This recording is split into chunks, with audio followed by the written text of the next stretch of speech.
Hello বন্ধুরা, কেমন আছো সবাই? আশা রাখি সবাই ভালো আছো। সবাইকে জানাই গুড মর্নিং। তো দেখো, সকাল সকাল উঠে আগে আসলাম আমি এই ঘরে জানালার কাছে, কারণ জানালাটা খুলে দিলাম। আর দেখো ওই একটু ঝিরিঝিরি বৃষ্টি বইছে, মানে হালকা, বোঝা যাচ্ছে না। তো সারা রাত ঘরটা বন্ধ ছিল, কারণ বৃষ্টি আসে এই জন্য। তো এই জন্যই সকালে উঠে জানালাটা আমি খুলে দিলাম। তো তারপর দেখো ওই যে থালা বাসনগুলো আমি ধুয়ে নিয়েছিলাম, শুধু দুটো জগ ছিল, তো ধুলাম। আর এই দেখো আমি এই যে টেবিলটা মুছে নিচ্ছি। এই যে রাত্রে টেবিলটা মোছা হয়েছিল না, তো যে আমি টেবিল মুছে তারপর স্নান টান করে দেখো এসেছি পুজো দিতে। আজকে বৃহস্পতিবার। তো দেখো এই যে ফুল কিনে নিয়ে এসেছি, কিন্তু এই যে দেখো, তো আমার পূজাটা হয়ে গেছে। এই যে ঘট বসিয়েছি, দেখতেই পাচ্ছ, এই যে ঘট, লক্ষ্মীর ঘট। আর এই যে এই দেখো আমার গোপালকে কেমন লাগে সবাই তোমরা কমেন্টে জানিয়ে দিও বন্ধুরা। এই যে সুন্দর লাগছে। তো এখন আমি প্রসাদটা নামিয়ে নেব, পূজা শেষ হয়ে গেছে। তো তারপর দেখো ধুমসে বৃষ্টি নামলো। এই যে এখন চিন্তা করছিলাম যে খিচুড়ি রান্না করব নাকি, আবার ভাবলাম যে না, খিচুড়ি রান্না করলে তো দুই বেলা খিচুড়ি খাওয়া যায় না, একবেলায় খেতে হয়। তো এই জন্যে আর খিচুড়ি রান্না করব না, কারণ ভাতই রান্না করব, তরকারি রান্না করব, দুই বেলা হয়ে যাবে। ভাতটা রাত্রে আবার রান্না করি, তরকারিটা আমি দুবেলার জন্যই রান্না করি আর কি। তো দেখো সুন্দর বৃষ্টি হচ্ছে, বৃষ্টি দেখছিলাম দাঁড়িয়ে দাঁড়িয়ে। আর অনেক কথা মনে পড়ছিল আগের ছোটোবেলার কথা। আগে কিন্তু যখন বৃষ্টি হতো তখন কিন্তু দেখো এই যে সকালে কাজটা সেরে পূজা টুজা করলাম একদম। তাই সকালের কাজ কমপ্লিট। আর শিবার বাবা নাস্তা করেছে ওরা দোকান থেকে এনে। আর আমি এখন একটু চা বানাবো, বৃষ্টি হচ্ছে বাইরে। চা করলে কিন্তু মন্দ হয় না, চা খেলে খুবই সুন্দর। আর যখন বেশি গরম হচ্ছে তখন খাই না, কিন্তু এই কদিন তো খুব বৃষ্টি চলছে। তো এই ঠান্ডা ঠান্ডা আবহাওয়াতে খুব মানে দুধ চা না, আমি রং চাটাই খাই। আর রং চা খেতে আমার ভালো লাগে, আর রং চা কিন্তু উপকারও আছে। তো এখন আমি দেখো আমি চা করতে যাব, রং চা খাবো, আর সাথে একটু মুড়ি খাবো। তো চলো তোমাদের সাথে শেয়ার করি। তো তারপর দেখো চালটা ভিজিয়ে নিয়ে একটু ধুয়ে রাখছি, ভিজিয়ে রেখে দেব, তারপরে রান্না করব। আর এইদিকে তো যে চা বসাবো, দেখো এই যে এটাতে আমি চা করি, তোমরা তো দেখোই। তো একটু জল নিয়ে নিব এই প্যানের ভিতরে, নিয়ে চুলাতে বসিয়ে দেব, চা করব।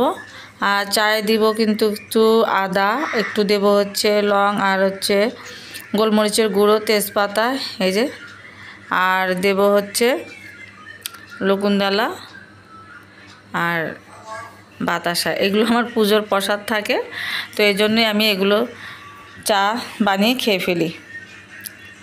তো দেখো সবগুলো একসাথে দিয়ে দিলাম, সাথে চাও ছিল। তারপর যাই হোক, চাটা হতে থাক, ততক্ষণ আমি অন্য কাজ করি। আর এদিকে দেখো একটু ডাটা চোষা আনবো জন্য ওর বাবাকে বলেছিলাম, শিবার বাবাকে বলেছিলাম যে ডাটা আনতে। তো দেখো ডাটা এনেছি, কিন্তু ডাটাটা খুব মানে মোটা একদম, এটা কেমন লাগবে জানি না। তো তারপর দেখো ফাইনালি আমার চাটা হয়ে গেছে। এই যে, তো আমি এই যে চাটা ঢেলে নিচ্ছি, আমি খাবো, আর শিবার জন্য একটু ঢেলে নিব। শিবা কিন্তু খেতে চায় না, তো ওকে একটু খাওয়াবো জোর করে, কারণ বৃষ্টির দিন একটু ঠান্ডা ঠান্ডা চা খেলে ভালো লাগবে। তো আর আমি এর ভিতরে একটু মুড়ি নিয়ে নেব। এই যে এটা কিন্তু আমার সকালের নাস্তা, আর কিছু না। তো এখন কিন্তু বাজে ভালোই, 11টার মতো মনে হয় বাজছে। তো তারপর দেখো এই যে আবার ধুম বৃষ্টি। এই যে, আর এদিকে দেখো ফ্রিজ থেকে আমি মাছ আর যে বাটা কষাগুলো বের করে আনলাম। আজকে কিন্তু আমি মাছ রান্না করব না, রান্না করব আজকে আমি ডিম। কিন্তু মাছটা বের করলাম আমার জন্য, কারণ আমি ডিম খাবো না, এই জন্য মাছ বের করে রেখেছি, যে 2-3 পিস মাছটা ভাজা করব, আমি খাবো। আর এই যে ডিম নিয়ে নিচ্ছি শিবা আর ওর বাবার জন্য। তো ওদের জন্য আমি ডিম রান্না করে দেব। আজকে ওর বাবাই বললো ডিম রান্না করতে, তো এই জন্যই ডিম রান্না করব। এই দেখো,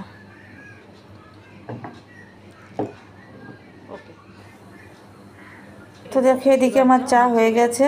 এই যে এটা শিবার জন্য চা রেখে দিলাম। ওকে ডাকছি। আর এই যে চা আমার জন্য।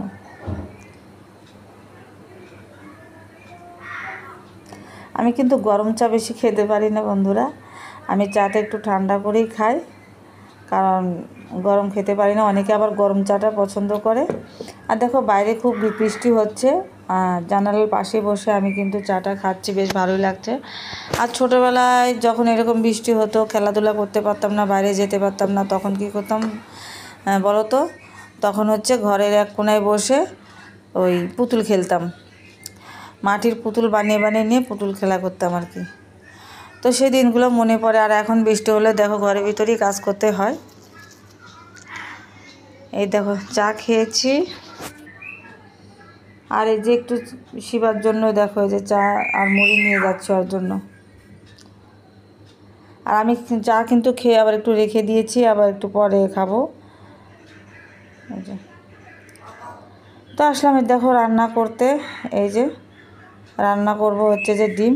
তো আগে এই যে পেঁয়াজগুলো ভেজে নিয়ে মশলাগুলো একসাথে ভেজে নিয়ে তারপর যে আলু আর কাঁঠালের আটি দিয়েছি। আর কাঁঠালের আটি আর আলুটা কিন্তু আগে আমি ভেজে নিয়েছি বন্ধুরা। তো ভেজে রেখে তারপরে দেখো একসাথে সব মিলে এই যে আমি এখন আর একটু কষিয়ে নেব। আর এমনিতে তো সবজি আলু আর কাঁঠালের বীজগুলো কষানো হয়ে গেছিলো। তো তারপর দেখো ঝোল দিয়ে দিয়েছি আমি, এই যে ঝোলটা ফুটছে। তো ঝোলটা কিন্তু আমি নামিয়ে নিয়েছি। তো এখন বানাবো হচ্ছে আমি যে ডাঁটার চোষা। তোমরা কি বলো বন্ধুরা জানি না, তবে আমি এটাকে আমি ডাঁটার চোষাই বলি, আমরা বলি আর কি।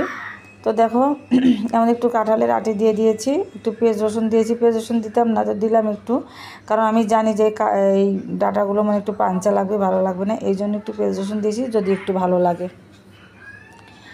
তারপরে দেখো বাটা কষাগুলো দিয়ে দিয়েছি, আদা বাটা, জিরা বাটা, হলুদ গুঁড়ো আর লঙ্কা গুঁড়ো দিয়ে দিয়েছি। আর দেখো এখানে রান্না করে রেখেছি, এই যে রান্নাটা হয়ে গেছে। আমি কিন্তু আর তোমাদেরকে তরকারি মানে ডাঁটার চোষার তরকারিটা তোমাদের সাথে শেয়ার করা হয়নি। এই যে এখানে রেখে দিয়েছি, দেখো হয়ে গেছে রান্না। এখানে যে 3 টুকরো মাছ ভেজেছি আমার জন্য। তো দেখো এর মধ্যে শিবার বাবা আসলো, এই যে দেখো মাছ নিয়ে এসেছে, আর মাছ আর হচ্ছে বোয়াল মাছ। তো শুভ সন্ধ্যা বন্ধুরা। দেখো কিছু কাপড় চোপড় ছিল, সেগুলো আমি বাইরে রোদ্রে দিয়েছিলাম, রোদ তো নেই। তো যাই হোক দিয়েছিলাম বাইরে মেলে, বা বাতাসে একটু যাই হোক শুকিয়েছে। তো ঘরের ভিতরে দেখো টাট টাঙিয়েছি, সেখানে আমি মেলে দেব।